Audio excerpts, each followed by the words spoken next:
Hello नमस्कार। एक नया दिन, नई कहानी, नए व्रत के साथ वर्ड विथ माय विजन आपका हार्दिक स्वागत करता है, अभिनंदन करता है।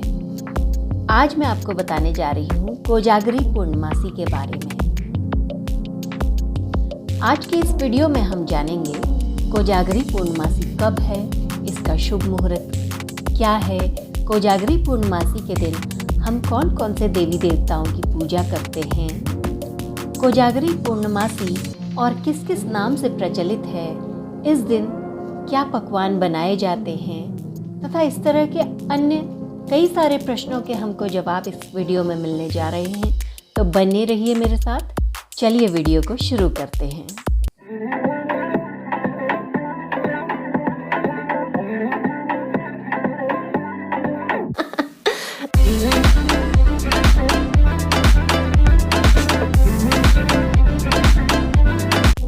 कोजागरी पूर्णिमा को शरद पूर्णिमा या कुमार पूर्णिमा के नाम से भी जाना जाता है। कहा जाता है कि कोजागरी पूर्णमासी के दिन चंद्रमा अपनी संपूर्ण 16 कलाओं के साथ दिखाई देते हैं। इसे कोजागरी लक्ष्मी पूर्णमासी भी कहते हैं क्योंकि यह दिन देवी लक्ष्मी को भी समर्पित है। यह दिन मानसून के अंत का भी प्रतीक है और जाड़े की शुरुआत का।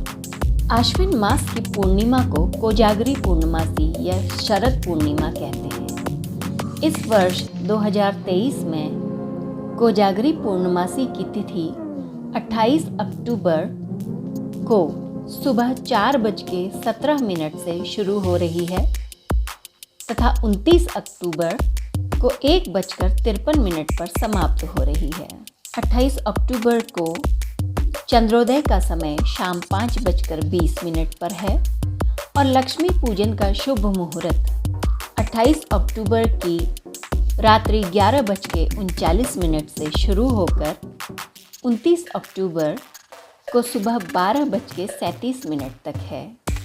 इस बार शरद पूर्णिमा की रात को चंद्र ग्रहण लगने के कारण लक्ष्मी पूजन चंद्र ग्रहण के बाद अर्थात 29 अक्टूबर रात 2:22 के बाद ही करना उचित होगा।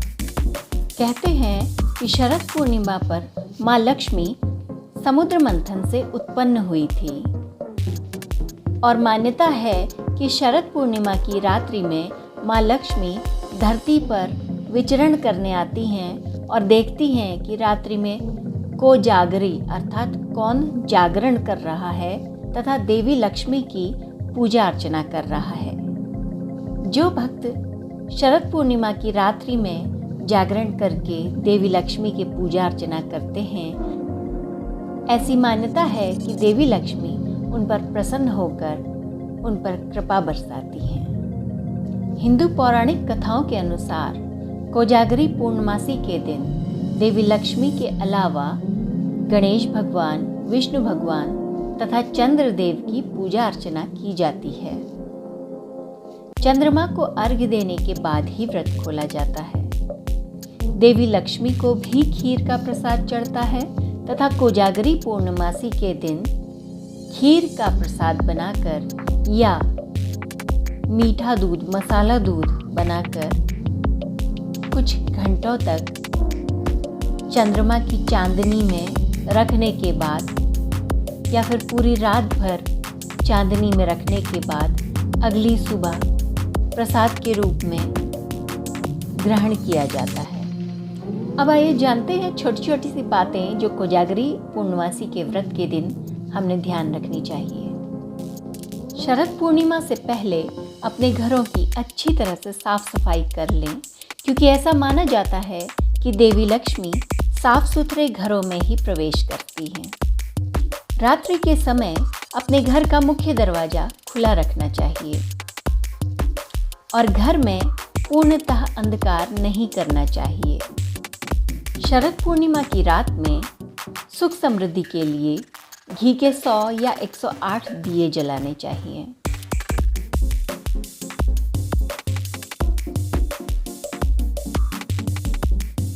चलिए अब शरद पूर्णिमा का वैज्ञानिक पहलू भी जान लेते हैं। इस दिन चंद्रमा पृथ्वी के सबसे करीब होता है, इसलिए कहा जाता है कि चंद्रमा की किरणों में उपचारात्मक गुण होते हैं। इसलिए खीर या मीठा दूध बनाकर चंद्रमा की चांदनी में छोड़ दिया जाता है तथा बाद में उसका सेवन किया जाता है। आयुर्वेद के अनुसार मानसून के मौसम के अंत में पित्त या अम्लता बढ़ जाती है। पित्त को बेअसर तथा संतुलित करने के लिए ठंडे खाद्य पदार्थों का सेवन करने की सलाह दी जाती है। ठंडा दूध और चावल के टुकड़ों का सेवन पित्त को संतुलित करने के लिए एक असरदार उपाय माना जाता है। महाराष्ट्र में मसाला दूध बनाने की परंपरा है। मसाला दूध बनाने के लिए दूध को उबालकर इसमें चीनी, ड्राई फ्रूट्स जैसे पिस्ता, काजू, बादाम आदि पीस करके और इलायची, केसर, जायफल ये सारी चीज़ें पीस करके डाल दी जाती हैं। इस दूध को पकाकर यह गाढ़ा दूध खुले में चांदनी रात में चांदनी में रख दिया जाता है और उत्सव के पश्चात इस दूध का सभी में वितरण किया जाता है। कई जगह मसाला दूध की जगह चावल की खीर बनाने की भी परंपरा है। खासकर उत्तर भारत में चावल की खीर बनाई जाती है। उड़ीसा में शरद पूर्णिमा के व्रत के बाद पूजा के लिए चढ़ाए जाने वाला भोग पनीर और केले को आपस में मसलकर गोले बनाकर बनाया जाता है। इसे स्वादिष्ट बनाने के लिए इसमें शहद और इलायची पाउडर मिलाया जा सकता है। गुजरात में दूध के साथ चावल के टुकड़े भोग में रखे जाते हैं। बंगाल में इसे लेखी पूजा कहते हैं और वहाँ पर माँ लक्ष्मी की पूजा की जाती है। गुजरात में तो गरबा और डांडिया रास जैसे नृत्यों से शरद पूर्णिमा का उत्सव मनाया जाता है। महाराष्ट्र में भक्तजन एकत्र होकर पारंपरिक खेलों और गीतों से इस रात का जश्न मनाते हैं। महाराष्ट्र में यह एक फसल उत्सव के रूप में मनाया जाता है। महाराष्ट्र में इस दिन को गहने, घर और कोई भी नई चीज खरीदने के लिए बहुत शुभ दिन के रूप में माना जाता है। वहाँ ये दिन एक कृषि फसल के अंत और दूसरी कृषि फसल की शुरुआत के दिन के रूप में मनाया जाता है। इस दिन कृष्ण ने गोपियों के साथ महारास लीला की थी। भगवान राम को 12 कलाओं से युक्त माना जाता है, जबकि भगवान कृष्ण 16 कलाओं से पूर्ण माने जाते हैं। इसलिए कोजागरी पूर्णमासी के दिन भगवान कृष्ण की भी पूजा की जाती है। कोजागरी पूर्णमासी से संबंधित एक कथा प्रचलित है। यह कथा भगवान विष्णु तथा चंद्रमा का पूजन करने के बाद पढ़ी जाती है। एक साहूकार की 2 पुत्रियां थीं। दोनों पुत्रियां पूर्णिमा का व्रत रखती थीं। बड़ी पुत्री पूर्ण विधि विधान के साथ व्रत करती थी। छोटी पुत्री अधूरा व्रत किया करती थी। इसका परिणाम ये हुआ कि छोटी पुत्री की संतान पैदा होते ही मर जाया करती थी। अब छोटी पुत्री ने पंडितों से इसका कारण पूछा तो पंडितों ने बताया कि तुम पूर्णिमा का अधूरा व्रत करती हो, उसी के कारण तुम्हारी संतान पैदा होते ही मर जाती है। अब छोटी पुत्री ने पंडितों के कथनानुसार विधि विधान पूर्वक पूर्णिमा का पूरा व्रत करना शुरू कर दिया। इस बार जब उसे पुत्र पैदा हुआ तो कुछ दिन जीवित रहने के पश्चात फिर से वह मर गया। तो उसने पुत्र को एक पाटे पर लिटाकर कपड़े से ढक दिया। फिर वो बड़ी बहन को बुलाकर लाई और उसी पाटे पर बैठने के लिए कहा, किंतु बड़ी बहन के उस पाटे पर बैठने से पहले ही उसका लहंगा बच्चे से छू गया। लहंगे के स्पर्श होते ही बच्चा जोर जोर से रोने लगा। तब बड़ी बहन बोली, तुम मुझे कलंक लगाना चाहती थी, मेरे बैठने से तो यह बच्चा मर जाता।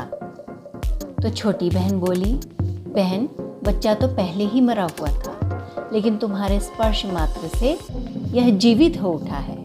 यह पूर्णिमा के व्रत का ही कमाल है। यह तुम्हारे भाग्य तथा तुम्हारे विधिवत किए गए पूर्णिमा के समस्त व्रतों का ही प्रभाव है। उस दिन से उसने पूरे नगर में विधिवत पूर्ण तरह से पूर्णिमा के व्रत करने का ढिंढोरा पिटवा दिया।